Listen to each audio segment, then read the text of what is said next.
You got to be mindful of all of these wires are coming out around in the back of it too. Be mindful of that. As of this wire right here is already, the ground has already been soldered sometimes in the past. Tape on this one here, we'll remove that and see what it looks like. Probably put a piece of shrink wrap on that right there. Put a new end on it. I don't think I'm going to take this coil off of the armature. It looks really good and it's on there good and tight, so I don't think we'll, and the armature's not rusted, so I don't think we'll need to take that off of there. If I can just get on with this patience on this, getting that solder off of there, even to the point where that you can use a, once you know what one of them looks like, you can use a little grinding tool and kind of work that solder away, being cautious. Like I say, I'm really lucky that this ear is affixed to the housing with such a thick coat of the epoxy type stuff that they used years ago. It seems to be in really good shape. And I'm going to call that one good too. Now this is where you run into troubles when you start trying to straighten everything up.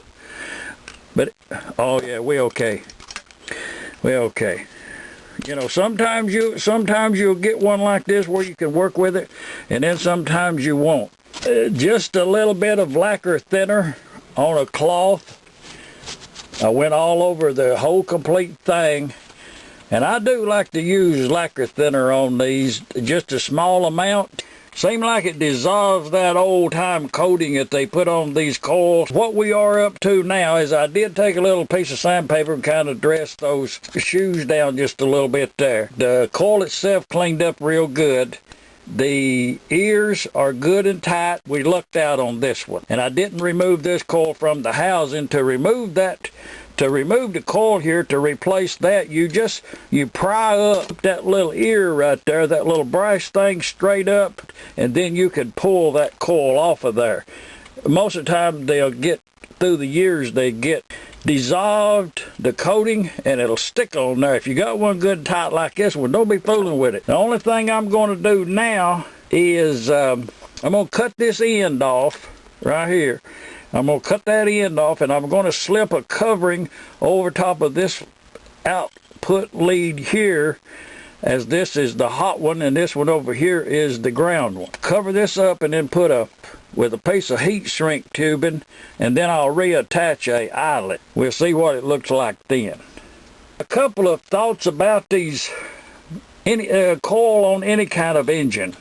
If you have a number to go by, a reference number, and you test the coil and you are out of spec on it, then at that point you need to, if you have an engine that has a bad part on it, then all the cranking in the world won't make that bad part any better. If you've got a bad part on your motor, try to secure yourself a replacement part and get her in there. Get her done. As I was cleaning this piece up here, this is the armature that was in this aftermarket coil right here. As I was cleaning this up, I noticed that there is a wire line right there which is not supposed to be there. You can see where it's been rubbing on something. To figure out why that happened, you have to kind of investigate a little bit further. And you can see here that someone in the past has beat this bottom part here. You can see the marks on there where they probably used a hammer to knock it out of another coil. As of, there's hammer blow marks on the face of it here. They are dressed down with a file and are acceptable as far as the measurement across there. That looks good.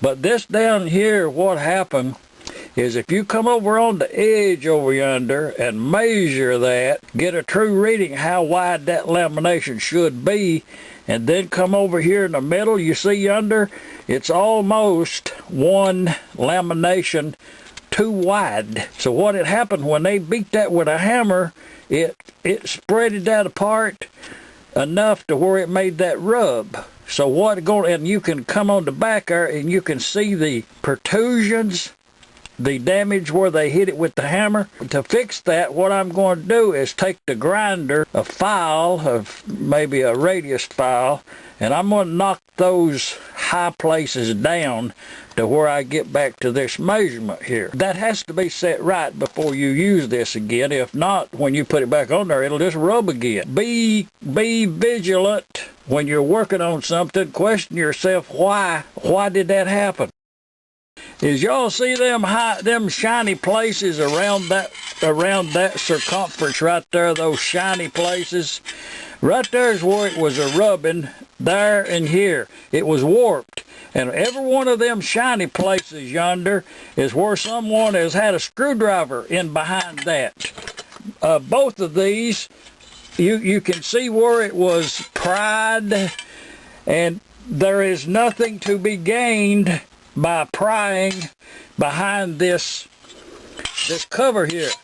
And if you get one of these things that's bent pretty bad, don't be a hammering on the thing, because it'll break. You have to work up to it really easy. But anyway, I got two of them. I did go ahead and work this out with a file. I could have put that in the milling machine and put the appropriate cutter in there and just milled it right out, been done with it, but not everyone has the luxury of a milling machine. So I do have that done, and I did work it out with one of these crooked files like that, and I just worked it right around in yonder and got them burrs off of there. That's all it took. So we're going to put her together. I'm going to paint these two parts now here before we put them together.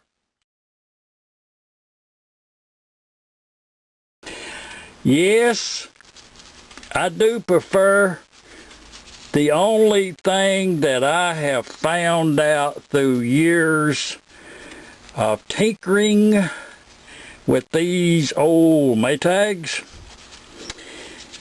trying different types of paint on these backing plates, flywheels and such, the only thing that I have found that works for me